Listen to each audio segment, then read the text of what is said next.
ఒంటరిగా తిరుగాడు లేడినొక మనిషి చూసినాడు, చెంతకు చేరదీసినాడు.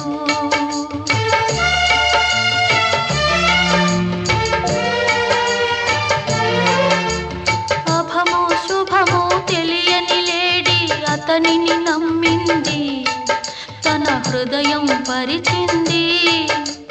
ఆ తరు